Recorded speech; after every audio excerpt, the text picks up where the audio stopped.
সরকার ইচ্ছা করলে রাখতে পারে, না ইচ্ছা করলে নাও রাখতে পারে। আমার তো এখানে থাকার মানে জোর করে থাকার তো কোনো ইচ্ছা নাই। 15 বছর ধরে আমরা বঞ্চিত, 17 বছর ধরে। আপনি ইন্টারিম গভর্নমেন্টের সময় নিয়োগপ্রাপ্ত, আপনার মেয়াদ শেষ, আপনি চলে যান, আমরা দায়িত্ব নিব। আমি উঠে গেলে কি দায়িত্ব দেওয়া হয়ে যাবে? এটা তো পদ্ধতি আছে। তাকে শিক্ষা আবেদন করতে হবে, শিক্ষা মন্ত্রণালয়ে যাচাই বাছাই হবে, তারপরে সেখান থেকে প্রধানমন্ত্রীর অ্যাপ্রুভাল লাগবে, ফাইনালি রাষ্ট্রপতির অনুমোদন লাগবে। আমরা তো রাষ্ট্রপতি কর্তৃক অনুমোদিত। এখন এই দাবি ছিল তাদের। তা আমাকে তো 4 বছরের জন্য নিয়োগ দেওয়া হয়েছে, এখন তো বলা হয়নি নিয়োগের কোথাও যে আপনি ইন্টারিম গভর্নমেন্টের এই 1 বছর 1.5 বছর থাকবেন, বাকি সময়টা আপনার পলিটিক্যাল আইডেন্টিটিতে আপনি ভাইস চ্যান্সেলর থাকবেন। এটা তো বলা হয়নি, আমাকে 4 বছরের জন্য। তাই আমি তো 4 বছরের জন্য ভাইস চ্যান্সেলর এখানে। এখন বর্তমান সরকার যদি মনে করে যে আমি জাতীয়তাবাদী আদর্শে ধারক, সরকার ইচ্ছা করলে রাখতে পারে, না ইচ্ছা করলে নাও রাখতে পারে। আমার তো এখানে থাকার মানে জোর করে থাকার তো কোনো ইচ্ছা নাই।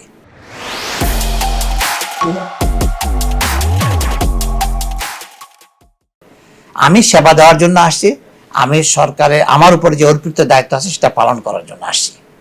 এই উদ্দেশ্যে আমার এখানে আসে। আমি তাদেরকে বললাম তোমরা অর্ডার নিয়ে আসো, নিয়ে আসে আমাকে বলে, আমি পরের দিনে আমি এখান থেকে চলে যাব। এই ছিল এই বক্তব্য শুরু। তো এইটাতেই তখন তারা উচ্চ কণ্ঠে যখন বলা শুরু করে, তখন ওইখানে বসা ছিল আমাদের প্রক্টর মহোদয় জসিম সাহেব। উনি বললেন যে আপনারা তো ভাইস চ্যান্সেলরের সঙ্গে এরকম উচ্চ সুরে কথা বলতে পারেন না। এই তখন সে অকথ্য ভাষায় গালিগালাজ করে, তারপরে না এরকম সে আপনি তো এরকম ভাবে শাউট করতে পারেন না, হ্যাঁ তোমার কাছ থেকে শিখতে হবে, তুমি রাজাকার, তুমি ফ্যাসিস্ট, এই বলে যখন বলছে তখন সে আরো উত্তেজিত হয়েছে এবং ওখানেই ছিল, ওখান থেকেই বলতেছে সে এখান থেকে উঠে তেড়ে গেছে তাকে মারতে। অথচ এ কিন্তু তার 7 বছরের জুনিয়র, বর্তমান যে প্রক্টর তার 7 বছরের জুনিয়র সাবেক প্রক্টর, তাকে মারতে গেছে আর কি। তারপরে তো আমরা সব ঠেকালাম।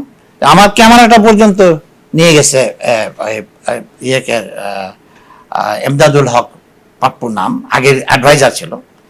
তো সে আমার ক্যামেরাটা তখন আমাদের ওই স্যার ছিল, সে আমাদের ফাইন্যান্স ডাইরেক্টর, সে নিতে গেছে, স্যারের ক্যামেরা নিচে খাওয়া, তাকে ধাক্কা মারছে, ওকে ঠেকাতে যায়, ওই কর্নারে আমার লাগে হাতের এই চামড়া এবং এটা ইনজিউর্ড হয়েছে।